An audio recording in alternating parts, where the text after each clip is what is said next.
Excellent choice. I interviewed Jean-Michel Cousteau. Come on then, high five, Slater. We all connected to the ocean, our life support system. Never give in. Never, ever, ever give in. And I had that pinned up on a wall. My hero is Miss Gerber. You know what I mean? Because she told me about usually solar in. cooking and how it can save lives.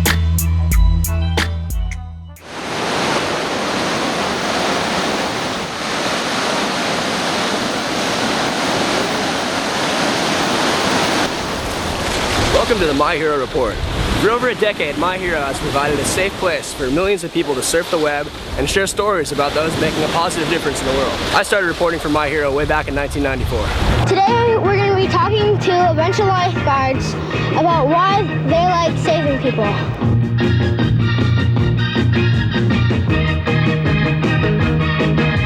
My first year guarding, I was only 15, and we had 8-foot sets coming in here at Laguna, and pulled 2 young children out of the surf, and that's probably the only time I've been scared for my life, luckily. Do you think you're a hero? Do you think of yourself as a hero? No, I just think of myself as serving the community.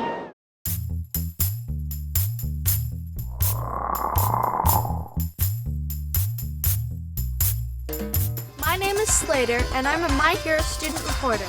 I've learned a lot by taking part in the My Hero project, and I've met some amazing people along the way. Teachers and students from around the world.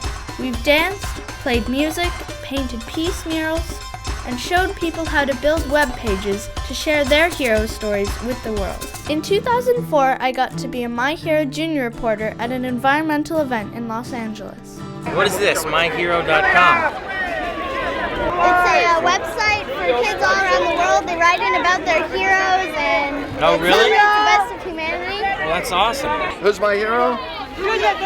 St. Francis of Assisi. Why is he your hero? Because he understood the connection between spirituality and the environment. He understood the way that God communicates to us most forcefully through the fishes and the birds and the trees, and that it's a sin to destroy those things.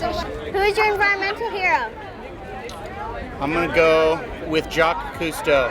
He cared a lot about the ocean. I interviewed Jean-Michel Cousteau. Come on then, high five, Slater. We all linked to the ocean. We all connected to the ocean, our life support system. We're using the ocean as a garbage can. So we need to stop that.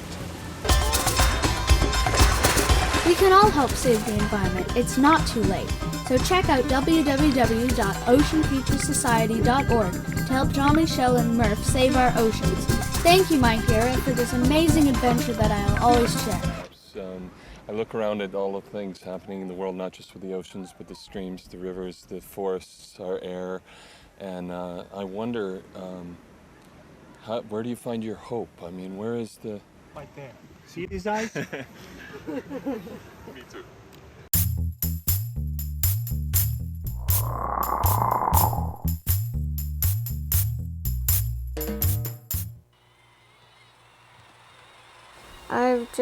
I've always liked cars. I don't know why. Well, you better put your gas in.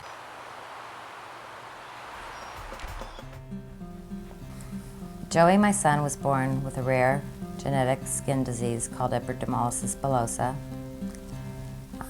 which is blistering of the skin. His skin blisters internally as well as externally. And the blistering turns into scar tissue, which makes his fingers and toes fuse and his throat close.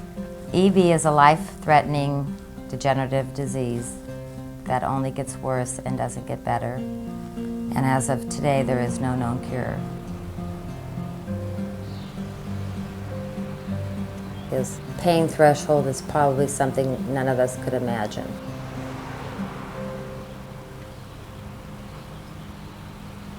My name is Joe Masella. I'm in the 6th grade, and I'm turning 12 in February. My aide Matt helps me at school. He's a pretty cool guy. EB is a really, really bad thing. Just something that prevents us from doing a lot of things. but we still try. So it kind of puts a wall right there from what they're doing to what you're doing. The wall's like right in the middle.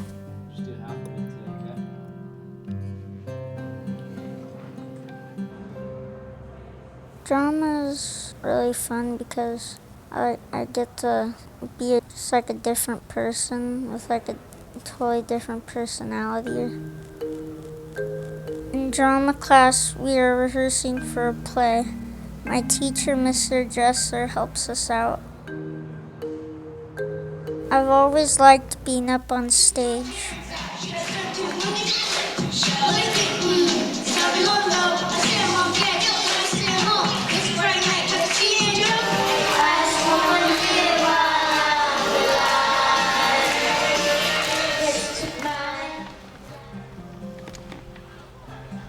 After school, I go to physical therapy.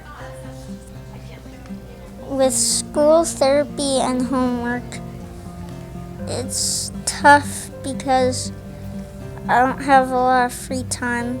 So on the weekends, I make sure to have fun.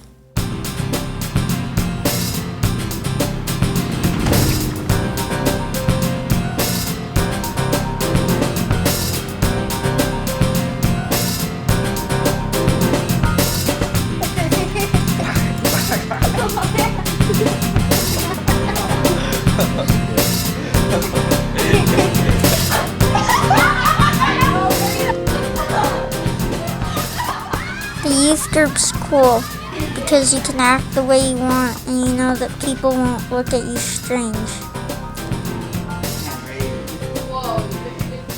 That doesn't look too good. Larry Johnson goes to dance class. For the play, my mom is really good at helping me remember my lines. Toughest dudes around. I'm a little bit nervous, but I think I'm ready.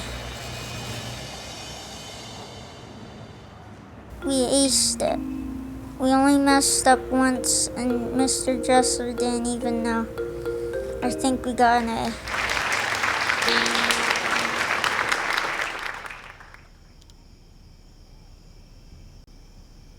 Just want people to know that I'm a normal kid.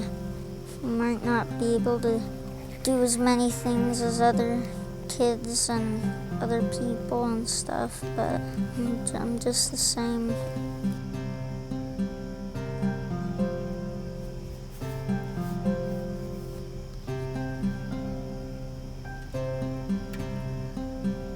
One day I hope there will be a cure and I won't have to deal with all this stuff.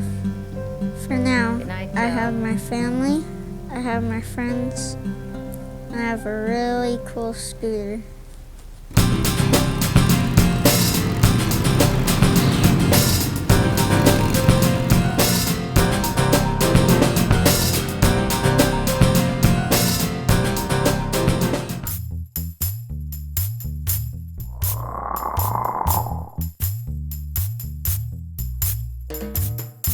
My life would be nothing without the ocean, without surfing. So I'm gonna do everything in my power to make changes, to make people make better choices so we can salvage the ocean and we can protect it for the next generation and all those generations afterwards.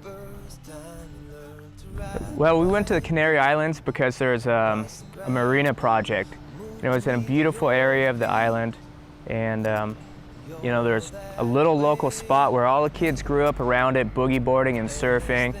And then this huge hotel came in with big money, and they wanted to come in and build a huge marina, which would destroy the wave and destroy the generations of surfers that had grown up there enjoying these waves. You know, and for every generation, you pass the torch to the younger guys, and that was gonna disappear. So, you know, we went there to help those people and make sure that the torch could always be passed on, and luckily it will. You know, I see it basically as a first step towards something good for the Canaries. And I don't want to place too much weight into what we're doing, because obviously we're just a group of people going there and trying to help. Well, going back to Chile 1 year later, it was exciting and yet it was sad at the same time. It was exciting because that's where Eco Warrior started 1 year previously, and it was sad because the toxic green lagoon that we nicknamed St. Patrick's in Pichilemu has gotten worse 1 year later. There's so many towns on this coastline where no one does anything with the same problems because there's no surf or there's no international or national attention, and they say that on the whole coastline of Chile there's about 400 of these pipelines into the ocean. Wow. Totally unregulated. On top of that, going back and visiting the pulp mills there and just seeing the destruction they create on the beaches, and like you have this beautiful black sand beach and these gorgeous rock pinnacles on one side. On the other side you have this giant dirt lot that's filled with trash, and there's like cement boulders and piles of cement. The ocean is such an important aspect to this planet and for everybody, you know. We come down here and we're talking about stopping the pulp mills from dumping all their waste into the ocean. So that affects us as surfers, and it also affects the local fishermen down here, and that's like a huge thing for me because those people are trying to make their living, they're trying to put food on their table, you know. But the one constant thing that I've always had in my life has been surfing. It has always been the one constant path in my life. So for me to be where I am today, standing in front of you and speaking to you, able to not only A, surf, but B, give back to it and help our ocean for the next generations, I mean, honestly, it just gave me goosebumps thinking about it.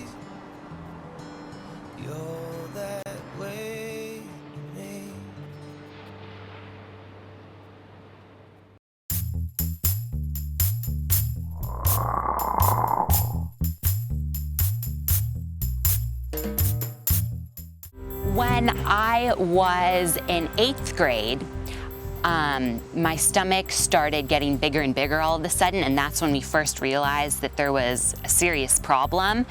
And about a month after that, I was diagnosed with a really rare form of ovarian cancer.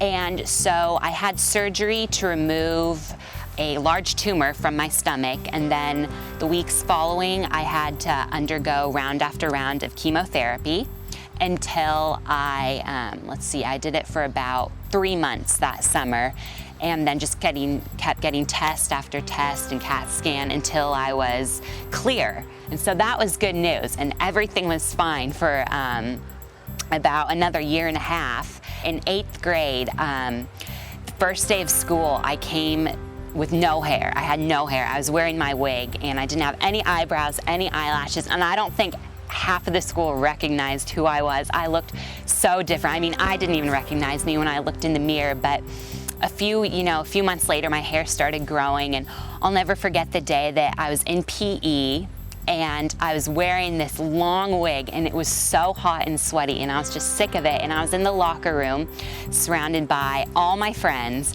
and they're just like, "Tori, take it off, we want to see your real hair." So I just ripped off my wig, and my hair is about 1 inch long, and it was just like little curls. And I don't know, my PE coach came running up to me, and all my friends and teachers were, said all day long, "Oh my gosh, your hair looks so great." And I never put another wig on after that because they just made me, I never had a time where I felt, insecure around anybody. I mean, everybody was just always there for me. And I don't know, it just makes you realize how many people love you when you go through something like that. A year and a half ago, I had to go in for another surgery because a CAT scan revealed something new was growing, and I ended up having a hysterectomy. And I think that was the hardest thing of all, because the first time I was diagnosed, I think I was in denial about the whole thing, and I was still in middle school, and I had all my friends around me. But once you get to high school, there's so much pressure on you, and realizing that I wasn't going to be able to have my own children, that was sort of hard for me to accept. But I realized that it was something that they had to do to keep me alive and healthy. So now I've sort of moved on, and I'm happy with it. I mean, I'll be able to adopt someday, so that makes me excited. I am really involved with the Make-A-Wish Foundation. I'm a lead ambassador for them right now because I was fortunate enough to have my wish granted 2 years ago, which was to meet the U.S. Women's National Soccer team. So I got to spend an entire day with them, which was amazing. So now about 2-3 times a month, I go out and I speak on behalf of the Make-A-Wish Foundation. I try and do as much as I can because I know how much the Make-A-Wish Foundation gave to me. My parents and my doctors have always said to me when I was in the hospital, and still today, they always say to me, you know, Tori, we never see you when you aren't smiling. I mean, how did you go through all of this? You know, losing your hair, going through all these surgeries, you know, you have big scars. Like, how do you, you know, manage to keep smiling? And I don't know. I mean, I consider myself a very optimistic person. I just, you know, throughout this whole, you know, year's experience, I've just sort of taken things as they've come, and I've realized, you know, yeah, this will be difficult for a while, but you know, you can always get through it. And I think it makes it so much easier on the people around you and on yourself if you just choose to go through it with a positive attitude. You can choose to, you know, do it with a negative attitude, but that's not really going to help anybody. So I just sort of figured that out when I was in 8th grade, that if you keep, you know, smiling, then other people around you are going to do the same thing, and it'll all turn out better in the end.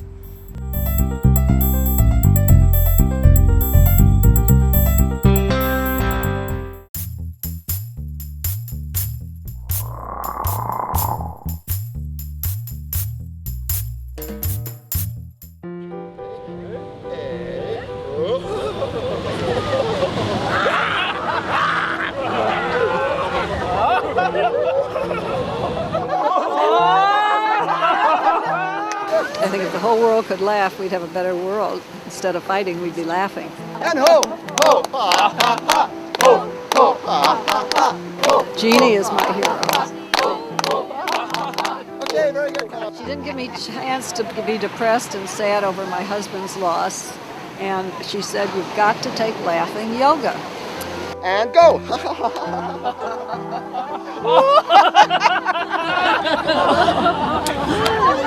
One morning I heard a group laughing, and I looked down over the gazebo, and there they were in a circle laughing. And I came down and I started with the exercise, and I like to exercise, so that was exhilarating. And then they started with the laughter, and I thought, gee, this is crazy. But as I saw how they were together and they hugged and shared their happiness, I started to do the same thing, and I came out of my shell, and I now feel more like a little girl than an old lady. Okay, lion laughter, ready, go.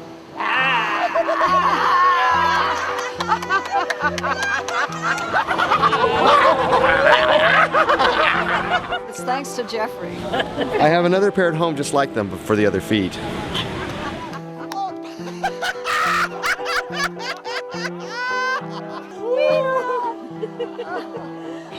This program was started by a doctor in India, Dr. Kataria, and he was a cardiologist internist, and he found that people who were happy and optimistic healed much more rapidly than those who were not. There are many clubs all over the world. There are about 250,000 people who now do this. It's therapeutic for me because without my husband I could have been depressed and lonely. And here there are a group of people that are doing things that are healthful and helpful. How are you doing? Thanks to the discovery of a doctor in India, we don't need to tell jokes or even have a sense of humor in order to laugh. There's something about laughing with other people and seeing someone else laugh that causes your laughter to become genuine. Big breath in. Your eyes open, look at other people and laugh.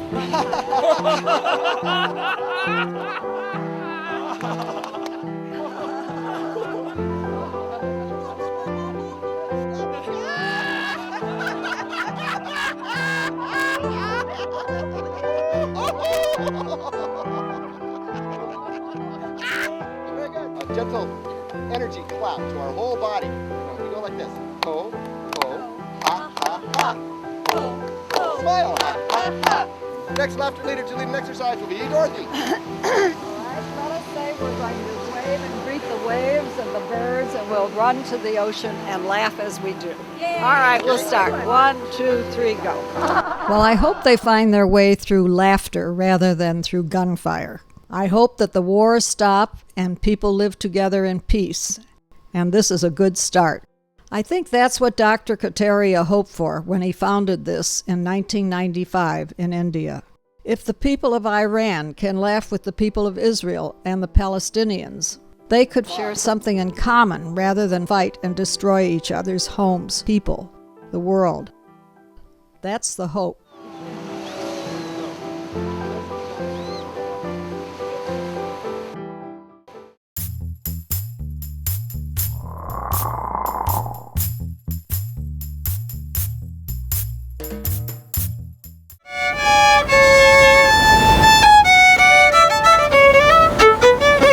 Hi, my name is Douglas Miller, and I've done some illustrations for My Hero for the last few years. So I did a couple pictures of, at that time I did, my first 3 was this little girl in her apartment ironing for her little sister, the mother was out on drugs, and the kid took care of her sister. And the second was a little girl who was lost on the subway. Her parents lost her in the big station, so this was the station, and she was lost in the middle of the station with all the crowd. And then she was, quote, rescued by a couple. They took her to a phone booth in Chinatown. She called her mom and dad, and so she was thanking this couple for getting her back with her mom and dad. When I see my pictures on the screen and being used to illustrate My Hero, I really feel very useful. I feel like I've done something worthwhile, because there's so many people who've painted things and illustrated things, and I've done just a little bit, and it's really gratifying to know that it's being used for good, for people to look at humanity in a way that we should look at more often, that they're the good qualities of people that we don't see every day that shows through. I'm going to paint the main beach of Laguna here again. I've done that so many times, but it's a nice little exercise to do that. I promise I won't take too long with it. I painted 800 paintings last year and 800 paintings the year before that, and this year I will paint 900 paintings. I've painted 840 so far this year, and at the end of the year I'll have 900, and I'm just under 2 years away from 10,000 paintings. That's good. You're gonna wear touch such a man. What in God's green world were you thinking? I want a picture of his hat. Oh yeah. That's a great hat you have. Or, yes, do you named your hat yet? I just started taking pictures of folks. I like to do it. And I was giving people pictures, or they're giving me $3 for a print, and I've printed thousands of pictures. I just love to take pictures all the time. This was after 9/11. I took these pictures at Main Beach in Laguna. This is 9/14 when I took these pictures of the memorial service, and they lit the candles. When the fires hit Laguna Beach in 1993, a lot of people lost their photos, and I knew some of the people, especially in Canyon Acres, and I was able to replace at least some pictures that I took of those people, and they gave them some pictures that they didn't have. This is Carl and Kaylin Klass. Kaylin's in Iraq now. She's a soldier in the Army, and she joined up last year. And Carl's the firefighter in Laguna Beach. He's runs the engines on, he's saved a lot of people's lives in Laguna. They'll appreciate these later, because when you're playing with time when you're taking pictures of people. The people are little kids. I made a point first time I saw somebody, take a picture of them, and then 5 years later you'll see them again. You go in a circle that way, and there'll be a lot of circles. And I've seen people come back after 20, 25 years and seen their kids grow up, and I've got a lot of pictures of people that are just grown up, or else they're gone. Here's Becky with Josiah when he was a little kid. Becky are working at My Hero. I'm Becky Miller, and I work for My Hero. I'm a story editor, and I've been working at this for over 2 years now, and it's been my most favorite job of all time. It's very inspiring to read all these wonderful stories and feel a part of the world. How is feeling to live with artists? To do what? To live with one Oh, with this artist? It's very exciting. Yeah. Never dull. That's sweet. It's always been that way since we first met. I told Jeannie that Becky was writing a book, and she thought, well, if Becky writes, maybe she could write for My Hero. And so she got Becky to try out to edit a couple stories. I like editing. I like reading, and I enjoy seeing how people are alike around the world, and when they express themselves in a way that really sounds honest to me, it's just very pleasurable. During each week I read hundreds of stories from around the world. We've had stories from Africa and from Tibet and all through Europe, and they're all sharing their stories, and it's just wonderful to be a part of it. It's just amazing how they'll just dig right into the working with the templates and uploading their pictures, and so you can see technology sort of spreading all around the world. I guess I am really the first person who reads all of these stories coming in, and I quite often feel that's a real honor. I just hope that when you come across it on the website that you'll give it a try and participate and get involved with us and read all of those wonderful stories. I'm sure that you'll be surprised how many different kinds of heroes there are.